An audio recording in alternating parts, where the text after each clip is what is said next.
ഇടതുപക്ഷത്തിന്റെ പരാജയത്തിൽ ആഹ്ലാദിക്കുന്നവരെ സന്തോഷിപ്പിക്കുവാനോ അവരുടെ പരാജയത്തിൽ ദുഃഖിക്കുന്ന ഇടതുപക്ഷ അനുഭാവികളെ കുത്തിനോവിക്കാനോ അല്ല ഈ വീഡിയോ ചെയ്യുന്നത്. ഭരണവിരുദ്ധ വികാരം ന്യൂനപക്ഷ വോട്ടുകളുടെ, പ്രത്യേകിച്ച് മുസ്ലിം വോട്ടുകളുടെ, ക്രിസ്ത്യൻ വോട്ടുകളുടെയും ഏകീകരണം, ഇടതുപക്ഷത്തിനെതിരായിട്ടുള്ള ഒരു ഏകീകരണം, പിന്നെ പിണറായി വിജയൻ എന്ന നേതാവിനോട് ചില ജനവിഭാഗങ്ങൾക്കുള്ള എതിർപ്പ്, ഇങ്ങനെ പല കാരണങ്ങളുണ്ട് ഇടതുപക്ഷത്തിന്റെ ഇത്രയും ദയനീയമായ ഒരു പരാജയത്തിന്. സോവിയറ്റ് റഷ്യ അടക്കമുള്ള കിഴക്കൻ യൂറോപ്പിലെ കമ്മ്യൂണിസ്റ്റ് രാഷ്ട്രങ്ങളുടെ പതനത്തിന് ശേഷം കമ്മ്യൂണിസ്റ്റ് ഭരണം നിലനിൽക്കാത്ത കേരളം, ഇന്ത്യ പോലെയുള്ള രാജ്യങ്ങളിൽ കമ്മ്യൂണിസ്റ്റ് പാർട്ടികൾ പിടിച്ചു നിൽക്കാൻ വളരെ ബുദ്ധിമുട്ടാണ്. ഒരു പ്രതിസന്ധി വന്നാൽ, വീണു പോയാൽ പിന്നെ എഴുന്നേക്കാൻ പാടാണ്.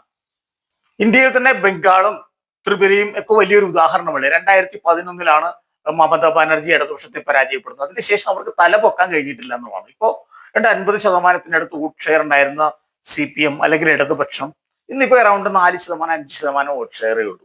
പിന്നെ ത്രിപുരയിലാണെങ്കിലും അതേപോലെ 2018 BJP പരാജയപ്പെടുന്നത്. അതിനുശേഷം അവർ പതുക്കെ പതുക്കെ പതുക്കെ താഴോട്ടാണ്. ഇപ്പൊ അറൗണ്ട് ഒരു 17% വോട്ട് ഷെയർ അവർക്കുണ്ട്. കഴിഞ്ഞ ലോക്സഭ ഇലക്ഷനിൽ അത്രയും വോട്ട് ഷെയർ ഉണ്ട്. ഒരു 50-60% വോട്ട് ഷെയറിൽ നിന്നാണ് അത്രയും തകർന്ന് താഴോട്ട് വന്നിരിക്കുന്നത്. പതുക്കെ പതുക്കെ വീഴുവാണ്. ഇനി പൊങ്ങാത്ത രീതിയിലുള്ള ഒരു വീഴ്ചയാണത്. ഇങ്ങനെയുള്ള പ്രതിസന്ധികൾ വന്നാൽ അതിൽ നിന്ന് കരകയറുന്നതിന് ഇടതുപക്ഷ പാർട്ടികൾക്ക്, കമ്മ്യൂണിസ്റ്റ് പാർട്ടികൾക്കുള്ള ഏറ്റവും വലിയ തടസ്സം എന്ന് പറഞ്ഞാൽ അവരുടെ സംഘടനാ രൂപമാണ്. ഒരു ലെനിനിസ്റ്റ് സംഘടനാ രൂപം എന്നാണ് അതിന് പറഞ്ഞത്. ഒരു കമ്മ്യൂണിസ്റ്റ് ഏകകക്ഷി ഭരണമുള്ള രാജ്യത്ത് മാത്രം ഉപയോഗിക്കാൻ കൊള്ളുന്ന ഒരു സംഭവമാണത്. അതൊരു ആധുനിക ജനാധിപത്യ പാർട്ടികൾക്ക് അത് യോജിച്ചതല്ല. അതുകൊണ്ടാണ് ഇങ്ങനെ ഒരു പ്രതിസന്ധി വന്നു കഴിഞ്ഞാൽ അതിനെ മറികടക്കാൻ പാടാണ്.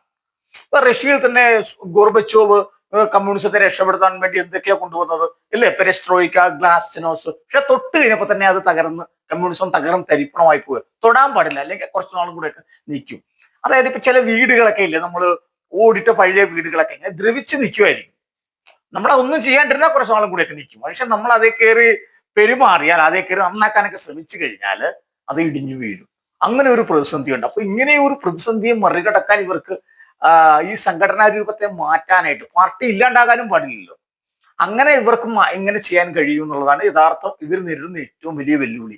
അതിനുള്ള മിടുക്ക് ഇവർക്കുണ്ടോ എന്നുള്ളതാണ് ചോദ്യം. അങ്ങനെ അവർക്ക് മിടുക്ക് കാണിച്ചില്ലെങ്കിൽ ബംഗാളിലെയും ത്രിപുരയിലെയും അവസ്ഥ കേരളത്തിലും വളരെ വേഗം തന്നെ ഉണ്ടാകും.